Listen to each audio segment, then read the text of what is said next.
Firstly, thank you so much for coming and joining me this afternoon. I know Ian Cooper is in room 1, a very compelling alternative, so I appreciate you wandering down to room 5 here.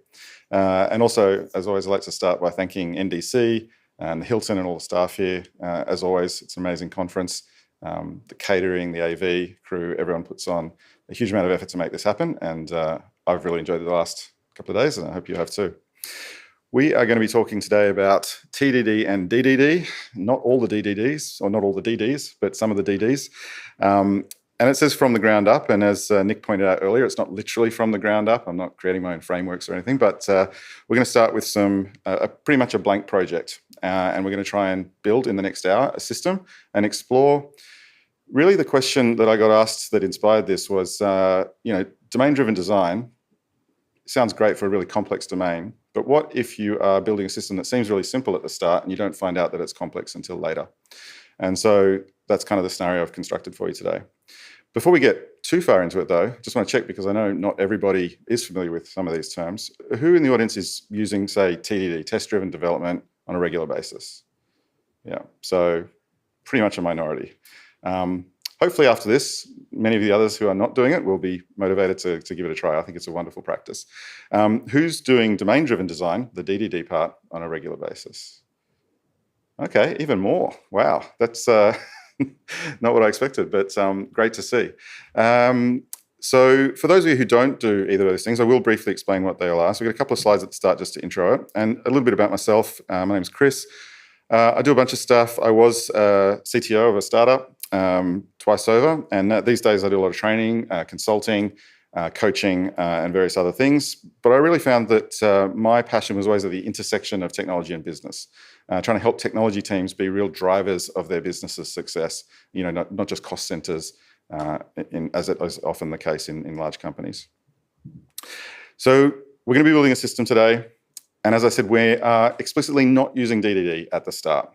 The idea here is we're going to follow the kinds of practices that you get advised to use if you do the beginner's tutorial. You go and check out the Microsoft documentation and say run .NET new, and here's how you create an API, here's how you use Entity Framework. If you're a beginner and you follow this guidance, you'll end up building a little bit of the kind of system that we're going to start with today. But what I'm hoping to show you is that by bringing in some of the philosophies and ideas of DDD, you might call it lowercase DDD, DDD light, just the thought patterns rather than the explicit coding practices. You can still get a lot of benefit in your code base, and it might guide you towards starting to think about some of those other domain-driven design practices over time.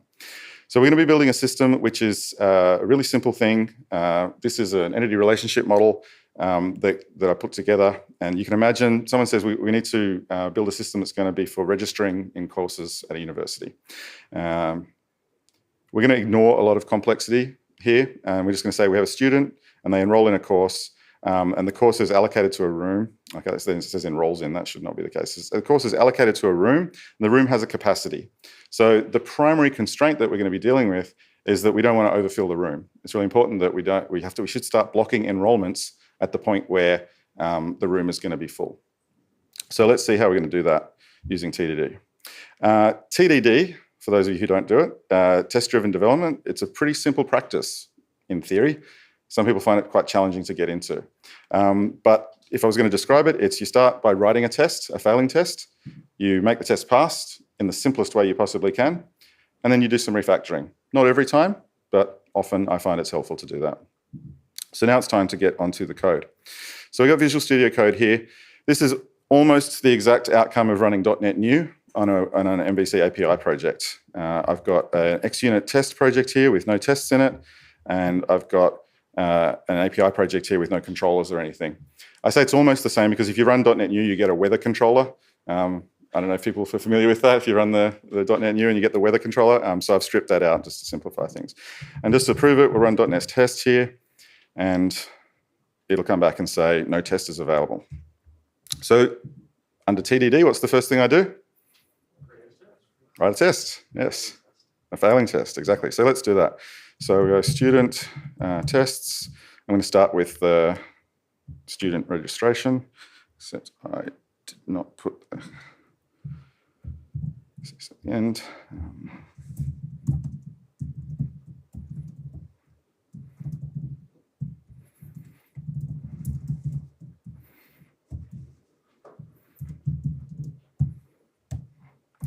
some helper things. We'll create an XUnit test class.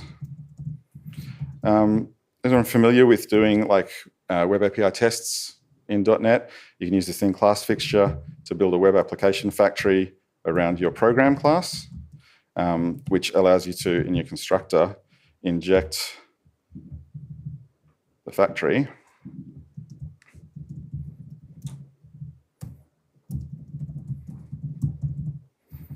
And then save it for later. Allows you to create an API client that you can use to interact with your system under test. So let me...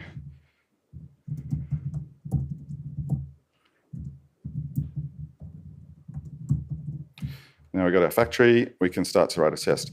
Now, I like to write tests in a way that sometimes people find a bit strange, but I'm a big fan of BDD, which is behavior-driven development, which is really, to be honest, the intersection of TDD and DDD. It's about using domain language in your tests. A lot of people think it means you have to use Cucumber or Gherkin and these fancy syntaxes, and I think they're quite cool, but you don't have to do them. I think you can still follow the BDD principles without them. But I do write to write, so given I am a student when I register, so we need an API client, get one from our factory. And we're going to get a response from doing the student's URL. I'm going to have to await that. And then the simplest thing, assert.equal.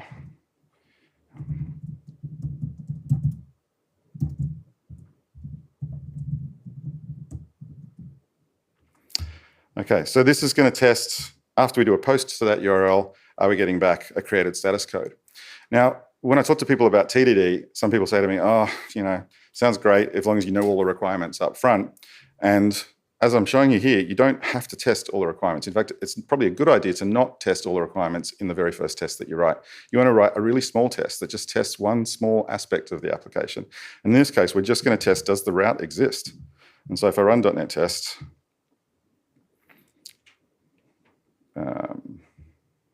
what have I done here? Yes, thank you. Audience participation. It's live coding because it doesn't work. Okay, failing test, excellent. So we got a red, that's the red in that part of the circle. The other thing I'm going to do, just because the assertion here, like it's fine, it's pretty simple, you can understand it, but I quite like to wrap the assertions in methods that sort of illustrate what's going on. So, it should allocate, it should register the student. And we can move that assertion in here. You'll see why over time this kind of starts to build up and make sense. We need our response message. And now the test is just given I'm a student when I register, it should register the student. And we're kind of saying that by getting that status code back, what we mean in the language of the business is that the student has become registered. Obviously, that's still not going to be passing. The other thing I'm going to be doing in this demo is I've got this script forwards, which is basically just going to move me through a repository that's got all the steps in it. I'm going to do a lot of live coding, but occasionally I'll run the forwards. Well, not just occasionally, quite a lot. I'm going to run this script. It's going to reset everything I've done and move me forwards through the script. Hopefully, everything I've just done live kind of aligns with what I missed a new student, but it's basically the same interaction here. But it's still failing. There's no actual controller yet. So let's add a controller.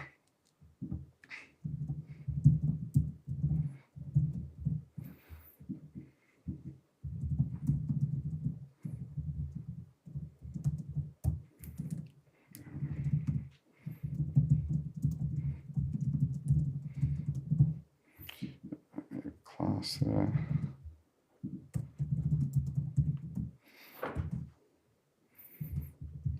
That's enough.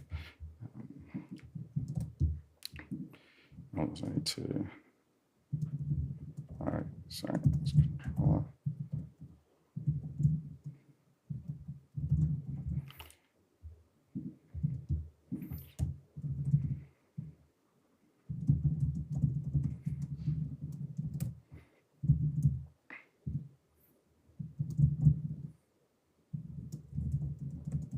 This is all I need to do to get this test to pass. So when I say the simplest thing that will get the test to pass, I really mean it. I'm not doing anything else. The test is passing now. I shouldn't write any more code at this point, because if I write more code, it's untested code. There's no test that demands I do anything more complex at this point. I'm not doing any persistence. I haven't even created a student class, but I'm starting to build up the expectations in the test. The nice thing about doing it this way, by doing it in a really simple way that you can understand, is that you're actually checking that the test does what you expect. So they're kind of using the code to validate the test, and then when you do the refactoring, you're using the test to validate the code that you refactored. So a couple of things that are interesting here. This is super simple. Who thinks this has to be called post? You can actually call it anything you want, and the test will still pass. The other thing I really like about TDD is by having that strong test harness, I can play around with different things and see what makes it work and what doesn't. Foobar is not very helpful. Post isn't very helpful either. I think register is maybe a little bit more helpful. It can be helpful to put the attribute there just to restrict it, because if you don't have an attribute, it will respond to all methods. Now this should be going green. Okay, so I think that's probably enough of watching me like laboriously type out every single keystroke. It's going to take a long time to build this application. So let's jump back to our test, and I'll show you what the next scenario we're going to add is. It should allocate a new ID.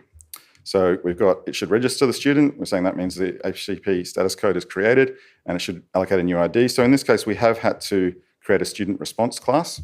One thing that sometimes people get caught up is they try and use the same DTOs, or like the classes that represent the API responses or the API payloads in the test and the application. I strongly disagree with that. I strongly recommend not doing that, because if you change it, you've changed the test as well, and the test is just going to pass without warning you that all of your other API consumers are not going to have updated their expectations. So you need to think about your tests as being a proxy for your other API consumers, and if they're not going to change, your test shouldn't change. So I segregate the classes that represent the structures that are passing back and forward over the API in the test from the classes in the application. When you're doing TDD, that makes it even easier, because it's obvious I need a class here to extract the ID from the response that I'm getting back, or in this case, not yet getting back.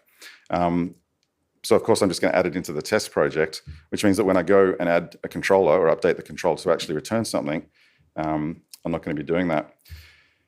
Now, let's make this pass with the simplest implementation possible. Not even creating a student class, and this test is going to pass. I haven't yet written a test that demands that I need an actual student class, and I probably won't until I start doing some persistence and things like that, and validating that actually after registering a student, I can retrieve it again later. But there is one advantage, I think, to creating a class that comes up even straight away, which is if I create, say, a student object. Sorry, I'm getting all over the place on my Mac touchpad. The right click is not working for me. All right, we'll just go forward here for a second. If I create a student class, this doesn't look that different, right? This and this, I mean, maybe it's a little bit more readable, but what I find a lot more readable is to do this. Because we're registering the student, so let's put a static factory method on the student class that encapsulate this process of allocating the ID. Seems simple. Why would I bother adding another method? But see how much more easily readable this code is. And as you get more and more complex rules building up into the registration process, you've already got a nice place to put them that keeps it segregated from the concerns of the controller. So moving forwards again, we've added another test here to assert on the location header. So we've got a test that asserted the student has an ID in the response, and we're saying it should show where to locate the new student. So we're getting the response header and making sure that the header is not null and that it equals the expected student ID. And of course, now we have a failing test.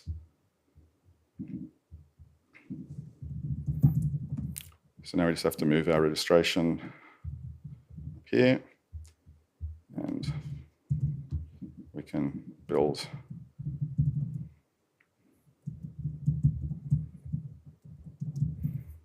a URL. Just as passing. Still not doing any persistence. We're just gradually building up the application one step at a time, one really tiny step at a time. And that's done exactly that, the same thing there. So now we want a test that asserts that we're actually confirming the details. So we're going to pass in a student with an actual name. So I'm just creating a GUID for the name for now, just for testing purposes. And then we're going to assert that after registration, it confirms the student details. And so we're going to get back pass into this method the request and the response that we got back and assert that the name matches the name. And once again, I've got this register student request with a name field on it, but my student object in the application, I have added a name there, but it's not doing anything yet. I'm not allocating that in the registration method. So if we run that test, it will fail. And then if we go forward, we're going to pass in the request object, allocate the name as well as the ID. And you can sort of see how having put that into a register method has already encapsulated that behavior. So the controller is still basically the same. We're just calling student register with the request. Now we should get a pass.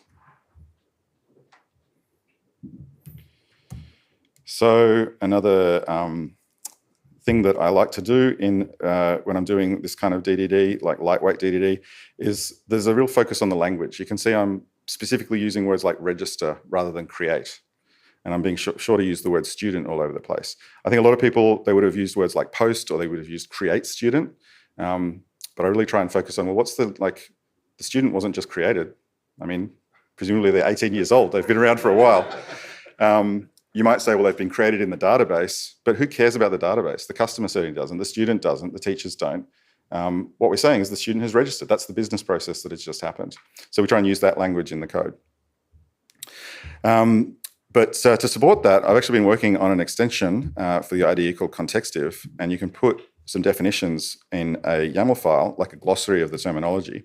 So it says student is a person who would like to study a course, and it gives you like sample examples of the usage of that term in the context, and then the register process as well. And what that gives you is when you are looking at the controller, if I hover over the word student, it gives me that definition there. And so as a developer, I can be reminded constantly, hang on, yes, I'm working in technology, but I'm doing this for a purpose, for a reason. And these are the domain terms and the way that the domain experts talk about the domain. And we've got the register definition there as well, the process of student registering. It notes there they'll not yet be enrolled in a course even after they've registered. And if you hover over a term like this with register student request, it gives you both definitions as well. So you can sort of get clarity on everything that's going on there. So you'll start to see as we go more of those definitions creeping in and appearing in the pop-ups. So now we're adding a test for checking the student details. I'm going to start to move a little bit quicker because I do want to get to a point where there's some really meaty logic to worry about. But just to sort of show you here, we've added a test now for checking the details. So now we have a GET request. We do a POST, and then we want to do a GET with the new student location that was in the location header that we already have now, and make sure that the response exists. Again, we're not jumping ahead. We're not even checking that the payload has anything. We're just checking that the route exists. This is kind of micro test style of TDD where we write really small tests. So now we don't have a GET request in the controller.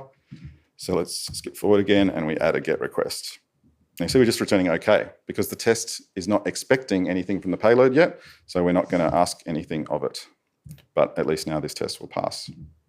It's always the question I ask when I start to write some code. What test is confirming that I need this code? Before I used to do TDD, I was one of those people who was always like, oh, I can think of like 10 things that might happen in the future, so I'm just going to take care of them now because it'll save me time later. Guess how many of those 10 things were actually ever needed? Exactly. And then guess how often production releases were delayed because there's a bug one of those 10 things caused somewhere else in the system. So how bad is it that you're delaying a production release because of a bug in a piece of functionality that nobody even needs yet? And this is one of the things I love about TDD is that it forces me to be more more precise, but a little bit more simple. It just keeps the code simpler. I'm not adding complexity that isn't needed yet. And to add it, I have to force myself to add a test. And that little extra hurdle just makes me question, does this really need it? Is this really needed? Do I need it now? So we're going to add another test now to assert that the response is there and the implementation. Now, this is another thing I often do when I'm doing TDD, especially when I'm in this phase of like scaffolding up the application, just some hard-coded data. we've got a registration process and we've got a retrieval process. There's no persistence yet. So there's no way to carry the data from one to the other. You could put like a static property on the controller, and I sometimes do that, and the test passes. But the point is I'm not going to leave it like this. I'm just actually, the only reason I'm doing it this way is to check that my test is doing what I was expecting. Sometimes people think the test just exists to test the code. But when you're doing TDD, the code exists to confirm that the test works. And then the test exists to support your refactoring. And that's the reason you split it between the simple implementation and the refactoring phase.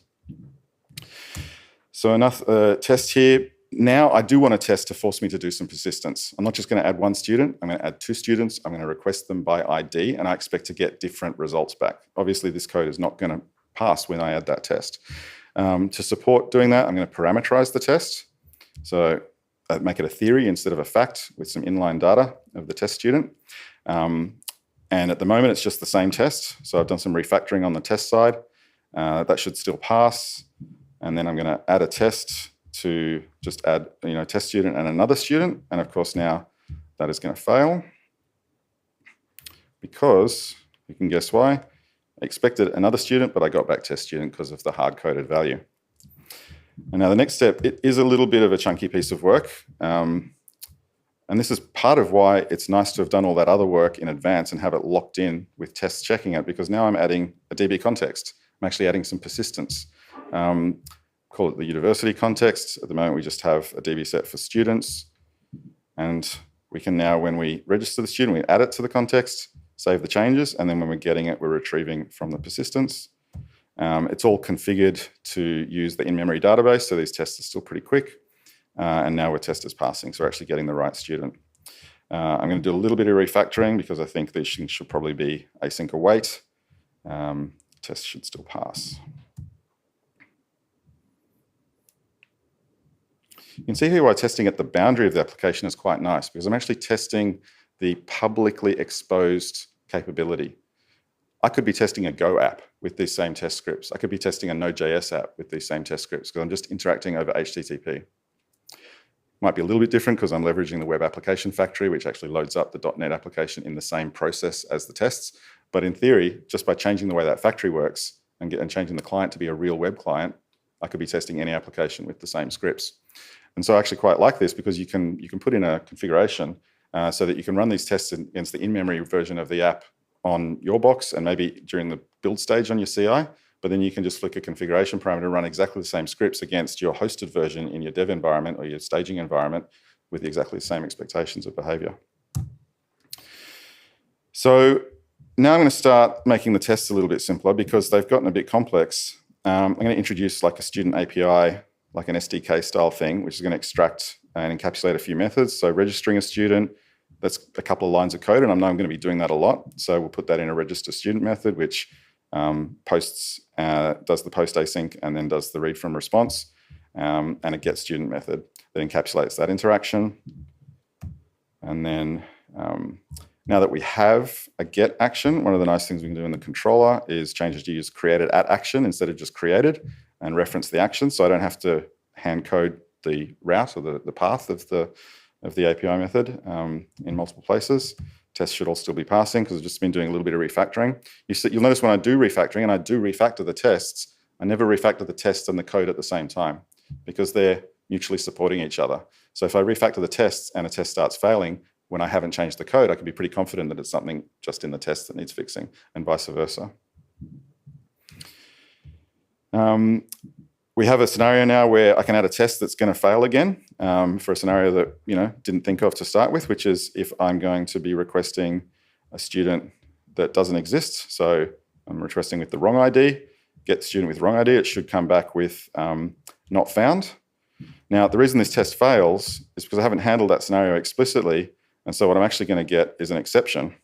Now, one challenge with this way of writing the test is that the test result is not very helpful. It just tells me I can't pass the JSON. If you did inspect the JSON, you would see the exception that was bubbled up. But because I'm doing this sort of micro test, I actually have a pretty good expectation of what's going to happen. I expected the test to fail. I kind of knew why it was going to fail. So when I see it go red, that matches my expectation and I'm reasonably happy. And then I can, in the controller, add the scenario for, well, if it's null, I want to do a not found. And if it's there, then I do an OK. So now we're getting back the proper HTTP status code for this situation.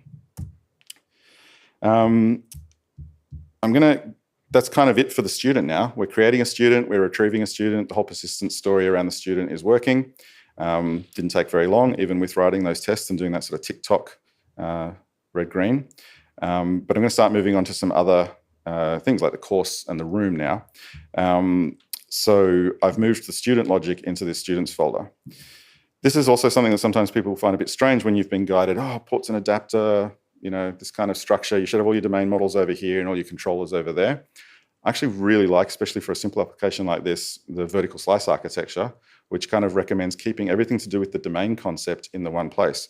It's still layered. Like I've separated some stuff into this student class, and I've separated out the concern of handling the HTTP interaction into this, which you might consider the adapter in this interaction. But my primary organizing principle in the code is the domain concern, not the technical concern.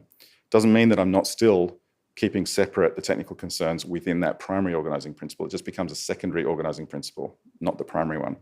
Because I used to find when I had like a controllers folder and a domain models folder and like a persistence folder, whenever I had a change to that domain model, I was changing, like my changes were scattered all over the code base. And now when I have a change to a student, they're all just in that one folder. It's easy to find, easy to do. And so we've done the same thing on the student test side, just moving everything into a students folder. And this is in preparation for starting to do some other things. Now, I'm going to skip through the next chunk of changes pretty quickly because we just, you know, in reality, we're going to go through that exact same process for the other entities in our system, for the courses and the rooms. So we're starting a test for setting up a new room. I'm just going to skip through all this because I don't think it adds too much to the explanation. It's pretty much exactly the same with the same kind of refactors. Location header, making sure the room is set up.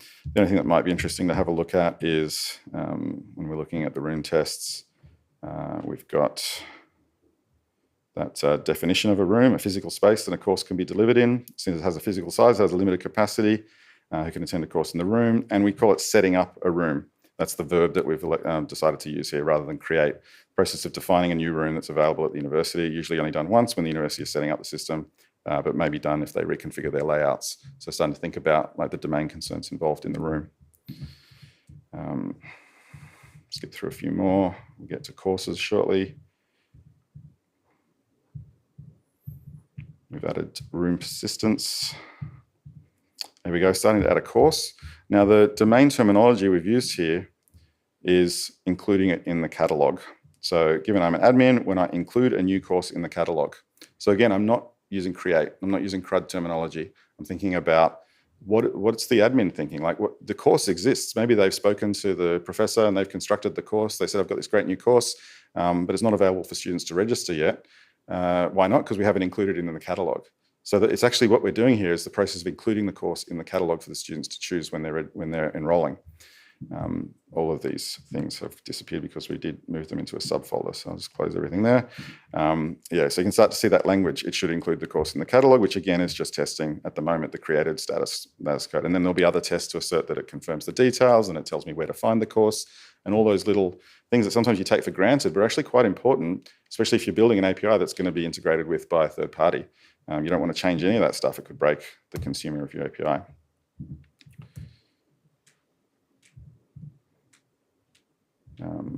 We're ending up with some similar kind of patterns here in the courses, course controller, course including catalog. Just realized I have no visibility of a clock right at the minute, so I'm just going to pull this out and make sure that I don't completely miss the time here. Okay.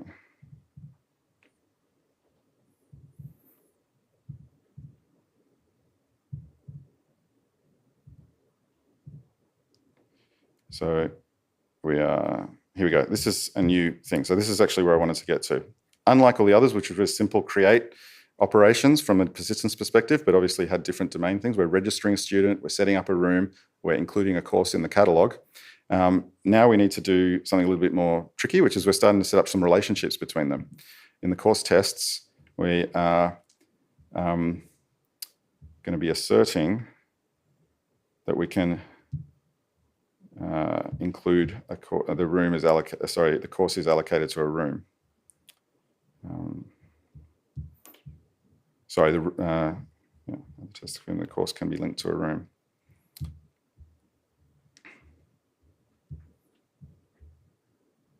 Here we go. It should confirm the course details, asserts that the room name is correct, and the room ID of the the name of the course is correct, and the room ID allocated to the course is correct as well. So if we go to the implementation, including catalog, it's going to show us here. It doesn't do it yet because I've added the test, and of course it's going to pass. Sorry, it's going to fail because I haven't implemented it yet. So the next step will be to change this to allocate the room ID from the request data. So I'm doing a really simple thing here, which was just putting a GUID property on the course for the room ID. Some people might think, oh, using any framework, why aren't you using a virtual related entity? And we'll have a look at that in a second. But like I said, the simplest implementation is what we start with. So we just put a room ID property on there and just set that. And now when we retrieve the course, we can check what room is it allocated to. There we go. So we have to add some edge case tests for when the room ID is not specified. So that it's like some input validation. And what is that going to look like in the course controller? And test for an unknown room ID. So now we're going to check, does the room exist? If we are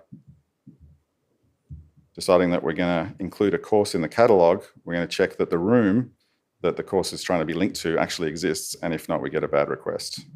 So just some basic, now we're starting to do some validation, not just of the entity itself, but of the relationships that it should have with other parts of the system.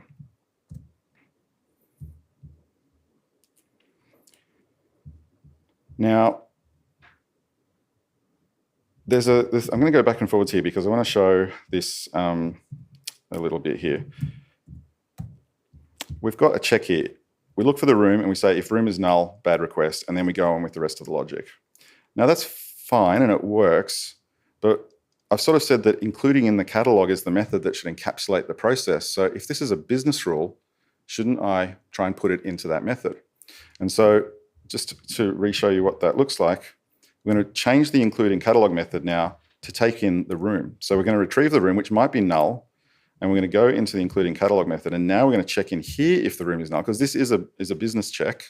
I mean, it's a bit annoying to be asking if the room is null. That doesn't mean anything. It'd be nice if we could say, does the room exist?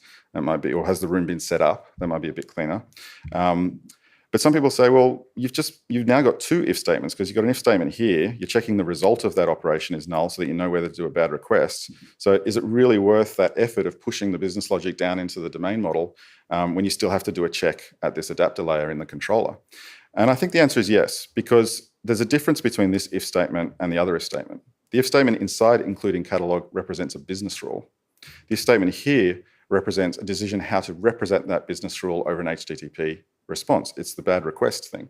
Bad request is specific to the fact that we're doing a REST API, but including catalog, this rule exists whether or not we're doing this over a REST API or a GraphQL API or any other kind of API. So yes, I've got two, but one is about the business rule and the other is about how to represent that business rule at the boundary.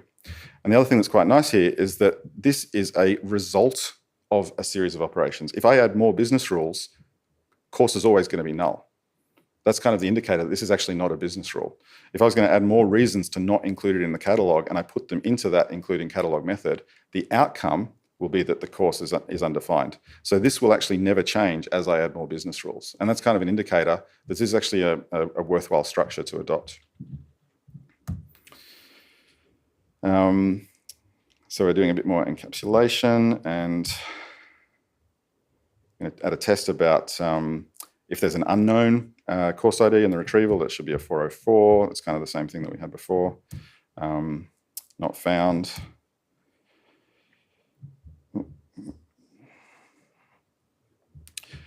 Now,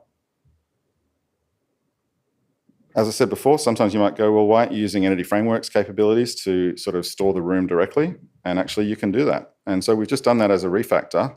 And again, the tests are now still passing. So it kind of highlights, because I didn't change any tests then, I only changed the implementation between storing a room ID and storing a virtual related entity, it's actually an implementation detail. So I can change that quite easily. I can do that refactor. None of my tests have changed. And I can decide either way, how do I want the system to work? It's irrelevant from the perspective of the public specification of how the system works, because you can't return the related entity over the API. You do just return an ID usually. Sometimes you might put a nested entity, or if you're doing like proper Hatios, you might put a rel link to the room thing. We're not going to worry about that for this demo. But yeah, so now we're going to start testing the enrollment process. This is kind of one of the really meaty parts of it, because this is where the constraint comes in. We've now got courses with capacities. We've got rooms linked to courses. We've got students. Now we're going to tie them together through the enrollment process. So similar to before, we've got enrolling tests. We're going to do a few things here. Set up a room, include a course in the catalog. Now, a room request has a capacity of 5, and we're only registering 1 student, so it should pass. Now, as you can probably guess now, I'm not going to immediately jump into implementing that restriction rule. I'm going to do a bunch of basic stuff to build up the scaffolding first. But one really important point is that if you are implementing a test, and the test is just for something small, but you know that this test is going to need to continue to pass into the future, the scenario construct should still be one that's consistent with how the rules are going to work once you've completed building the system.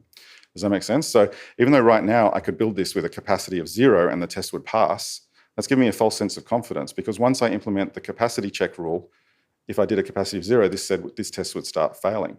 So I always want to make sure that I've designed the test so that it is a fact, it's always going to be true, whether or not I've completed the implementation. The fact that I'm only asserting on the created status code means that I'm only prompted to do a very minimal amount of implementation, but I should be confident that as I continue working, I'm not going to break this test. So let's add now an enrolling controller, and much like before, it's pretty straightforward. We're just returning the created status code.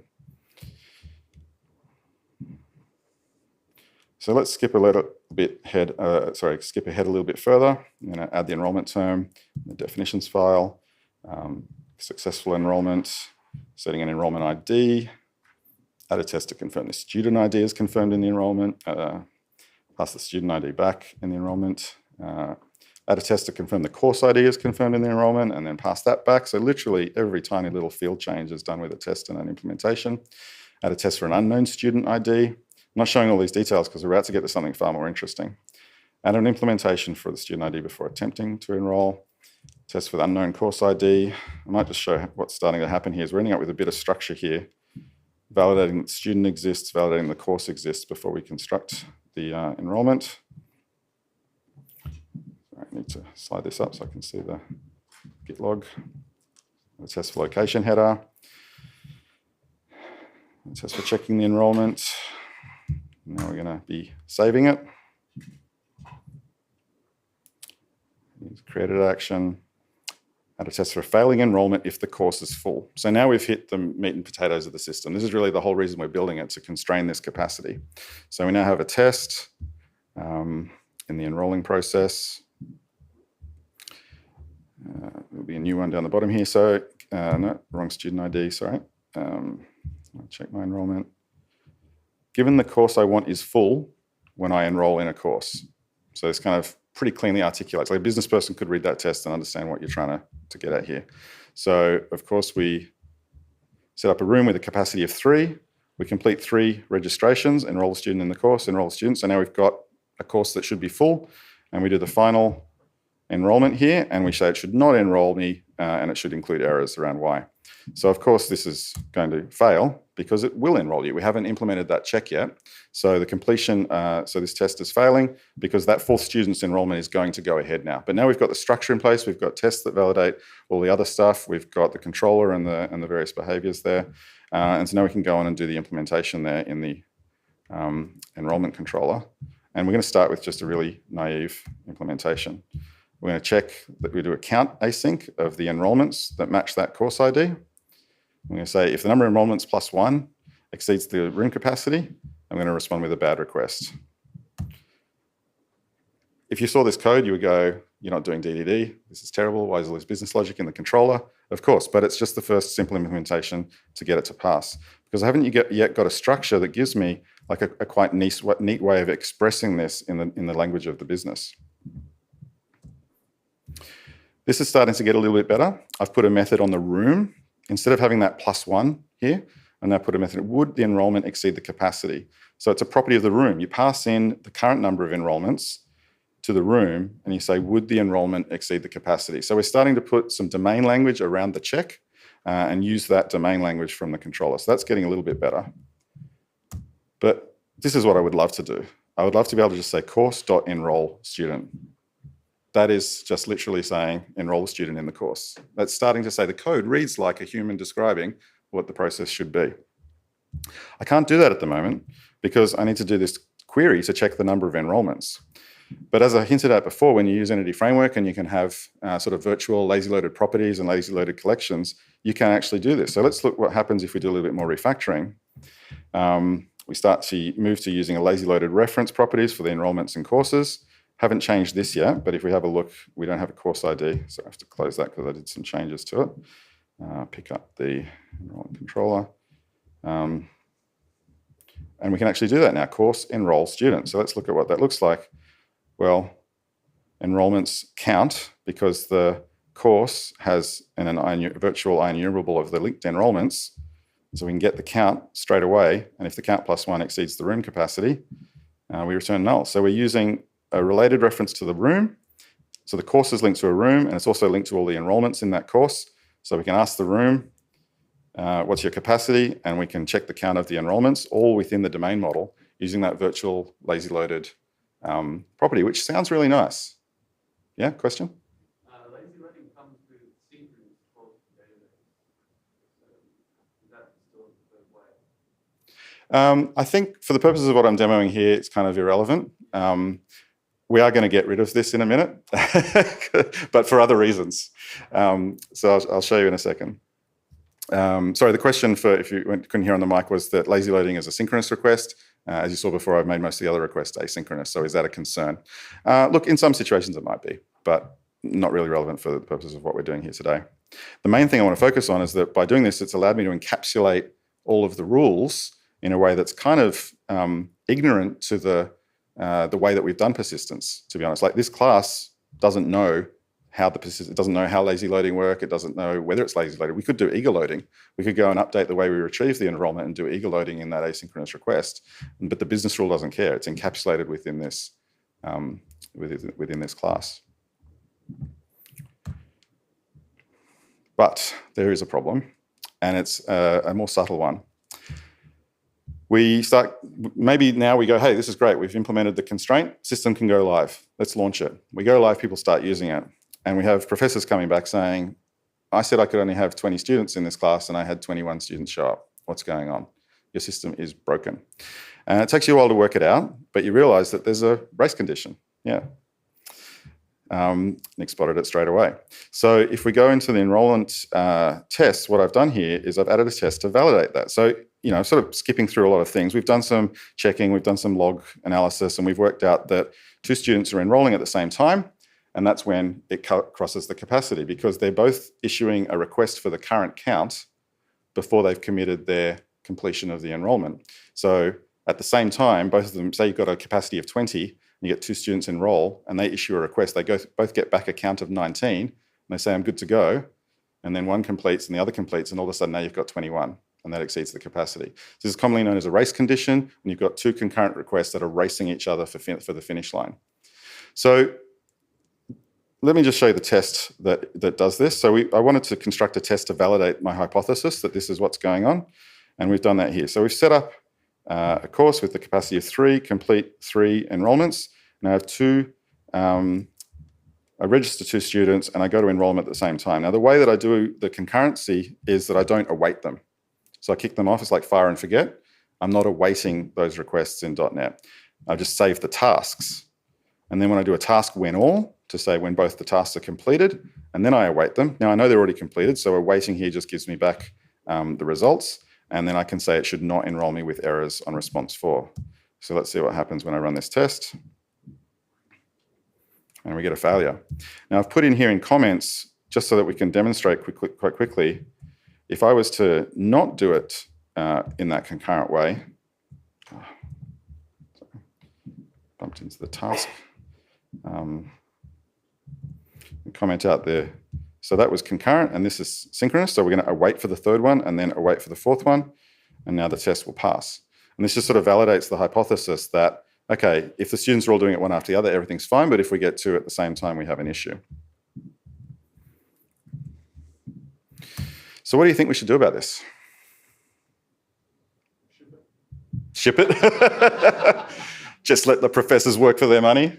What's one more student? Yeah, put another chair in the room? That may be all good ideas. When I'm doing with this talk to sorry? Lock it? Yeah. So I was going to say, when I do this talk to a crowd that does a lot of domain-driven design, I get a response back with is, you need an aggregate. Does anyone know what an aggregate is? So in the field of domain-driven design, an aggregate is a term that's used to describe a boundary around a bunch of behavior and data that needs to be transactionally consistent. And so there's actually maybe a good candidate for saying that there's an aggregate here around the enrolments, the count of the enrolments. But this is kind of annoying, right? An aggregate is effectively a way of locking. You either need to do optimistic locking or pessimistic locking to basically say, I can't have two things change this at one time. It needs to be transactionally consistent within this boundary. But the boundary, as you see, it's not just the enrolment, it's the count of enrolments. So now I'm locking the whole system. I can never let two students enroll in the same course at the same time. Maybe I'm doing this for like a conference like NDC with 1,600 registrations. I'm pretty sure that when they went live with their ticket sales, they would have got more than one thing at the same time. And if I had to lock that and stream all of those ticket sales through a lock, that would be a real limit to our scalability. So one thing that DDD prompts us to do is to say, let's just interrogate our assumptions here. Yes, we could, strictly speaking, solve this problem with a lock. We could use the aggregate pattern to implement that lock, or we could not use the aggregate pattern and just implement some other locking technique. And that would be a technical solution to enforcing the rule as we understood it. But one of the things I really love about DDD is it says, maybe don't do that. Maybe go and have a conversation with a human being and find out what's really going on here. So I'm going to slide back to my presentation here. So this is a really simplified example of what you might get if you did domain-driven design event storming at the start of the process. Instead of just drawing up a static entity relationship model like I had at the very start, if you did like a time series model of what's going on. So we've got the room has been set up, it's a past tense setup, course has been included in the catalog with a constraint there that it must be allocated to a room. And then later on, the student registers and then they enroll in the course and they can't overfill the room. And now if you lay out the series of operations like this and you see what's happening over time, you can do this really neat thing called modeling with constraints, which says, let's look at these key constraints and let's see what happens if we move them to different points in the system. Because when you talk to the domain experts and they say, well, what's going on? Why is this system you've built so crap, Chris? And you say, well, you told me that, the rooms have to be allocated to courses when you set up the courses. And so it's all set up there the way you wanted it. And they say, no, that's not what we expected.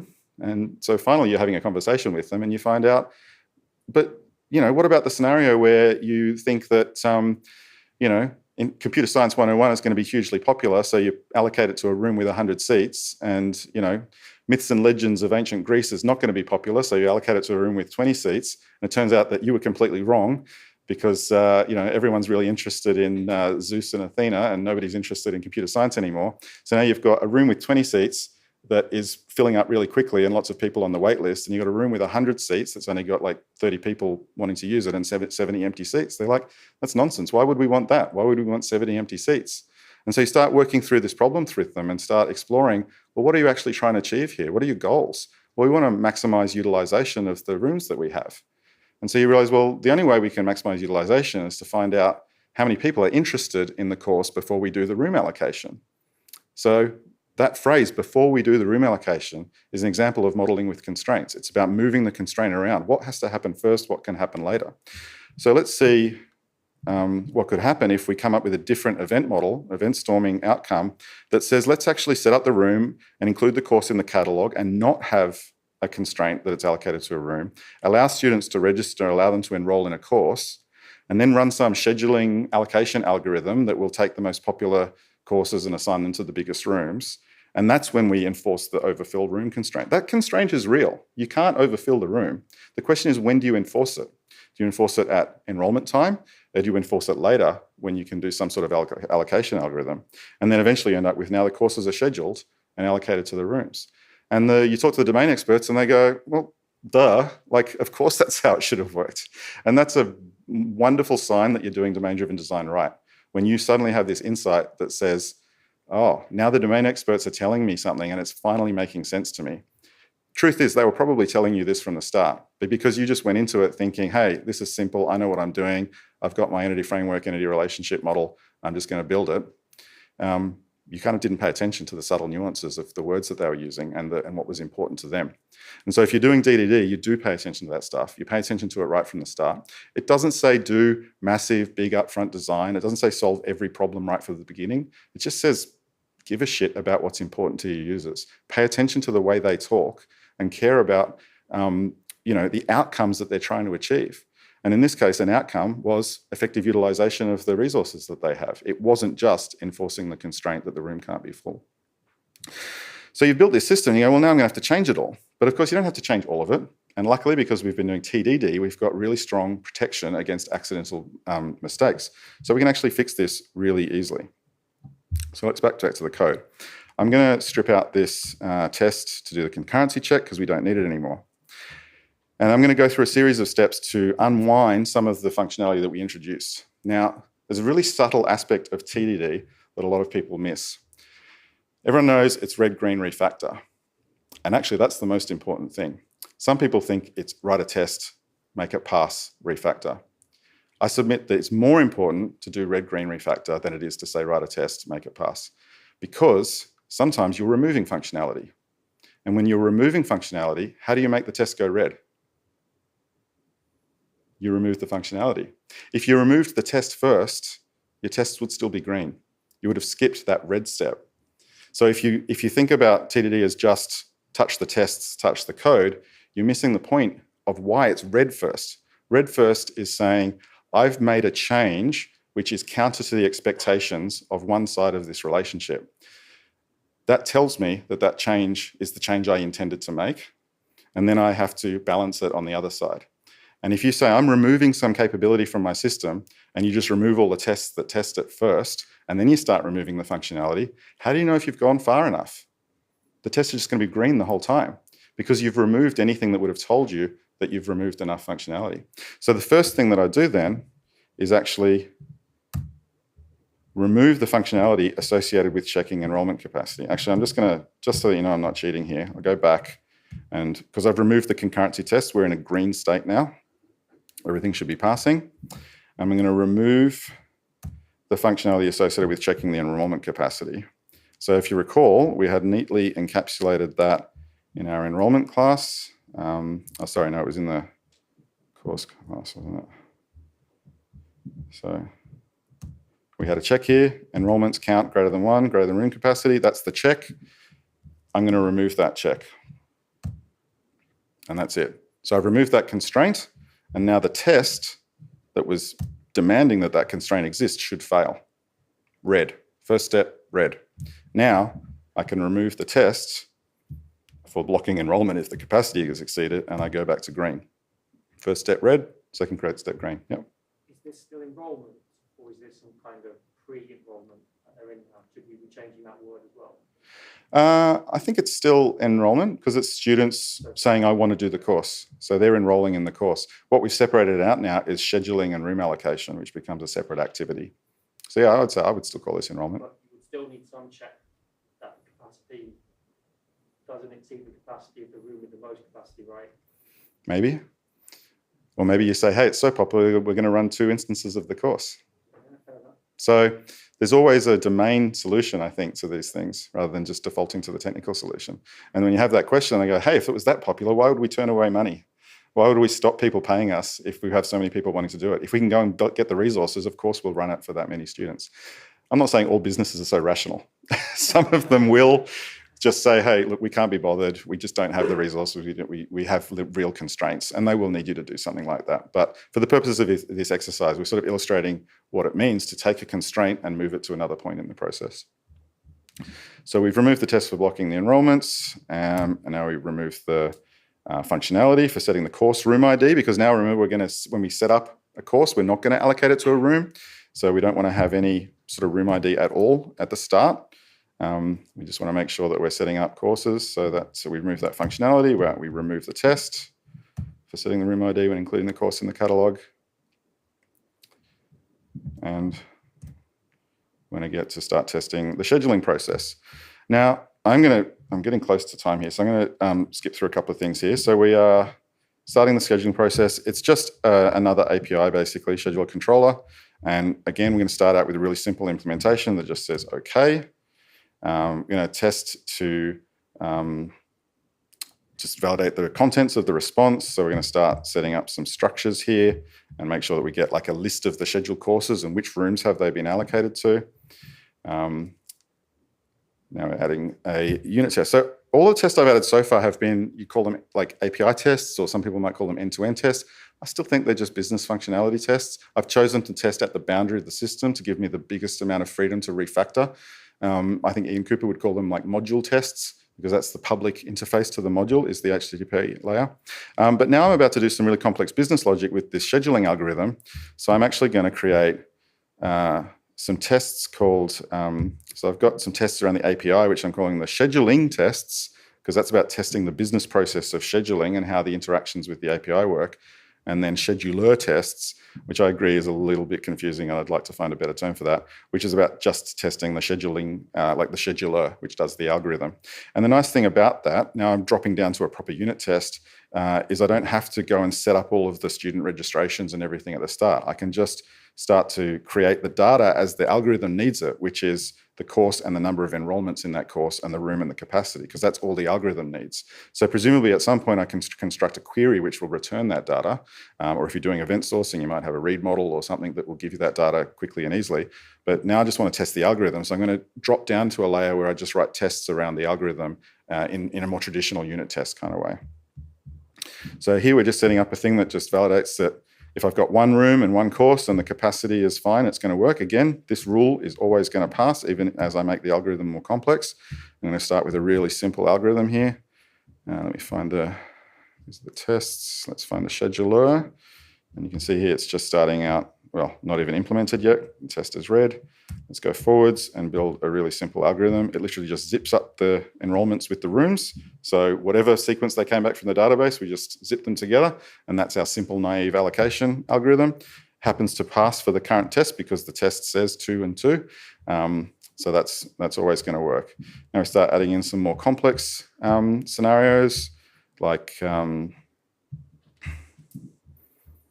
let's add in for a scenario where I've got 2 courses, enrollment count 4 and enrollment count 2, and then I've got a room with capacity 2, capacity 4. So the zipping isn't going to work there because it's going to misallocate the rooms. And so I'm going to get a red test here because it's going to allocate course 1 to room 1. I'm just going to say enrollment count 4, 2. That's not right. So let's go back to the scheduler. Oh, no, I do not want to do that. And say,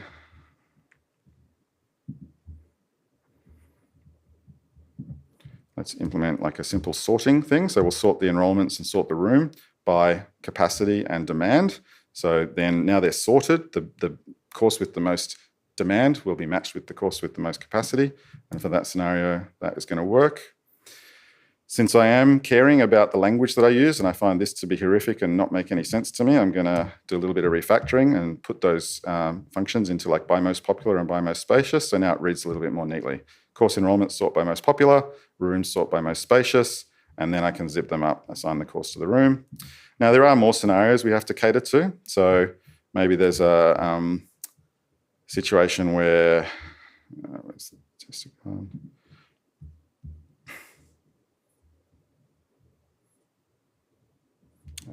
So I've just put some helper methods in there so we can make one a bit more complex. So we're going to say 3 courses with demand of 4, 2, and 7, rooms with these capacities. Under the current algorithm, this is going to be wrong because it's going to sequence them as the 7, 4, 2, and then it's going to sequence them 10, 6, 5, 2. And so 7 matched with 10 is going to be fine, 4 matched with 6 is going to be fine, but 2 matched with 5 is not going to be fine. Because even though I've sorted them now, I haven't actually checked the capacity as part of doing the algorithm. So this test is going to fail. If we go back to the scheduler, we can just make another slight change to the algorithm, which is just to introduce that check.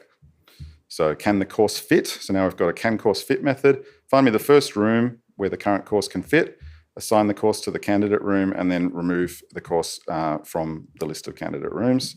And that should make it work.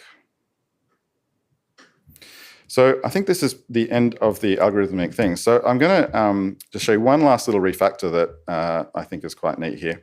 Because a lot of people say, okay, Chris, you're not doing domain-driven design here because you're using this same class, this course class. You're using it for your entity framework persistence. You're using it for your domain model. You're even returning this over the HTTP API. This is terrible. This is not what you should do. This is worst practice.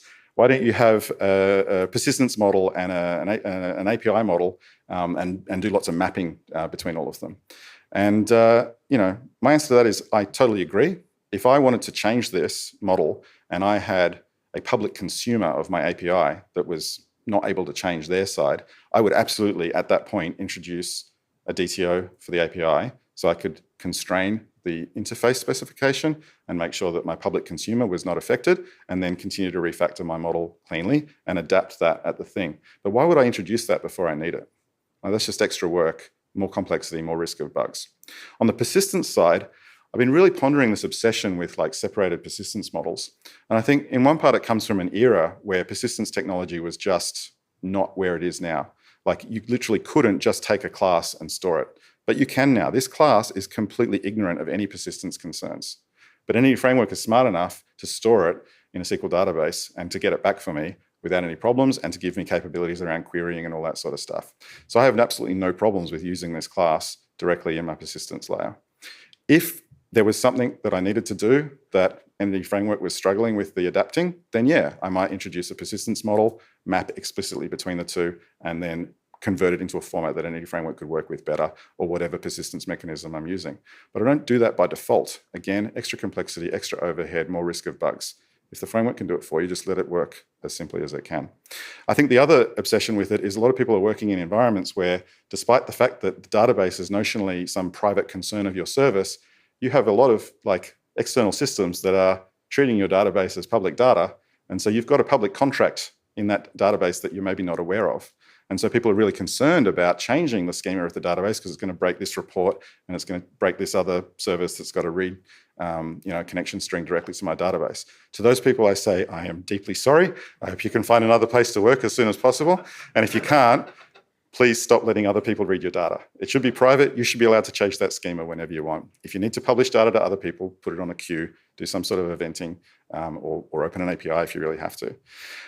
So the final thing we're going to do, though, is I do agree with one thing around the traditional DDD thing for these sort of entity models, is that this public setter here is a bit of a problem. And so I'm going to do one final refactor, which is, sorry, I jumped the gun a little bit. We got a little bit more of algorithm, but I don't think it's that relevant. Skip forward a bit. We've now got private setters.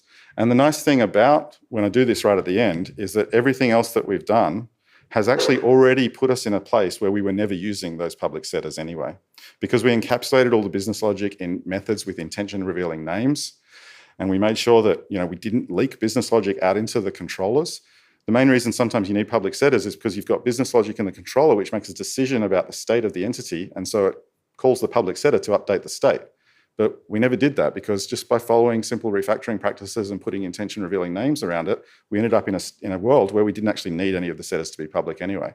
So that final bit of refactoring made all the setters private and the test still passed without any other changes. So that is the end of the journey that we've been on.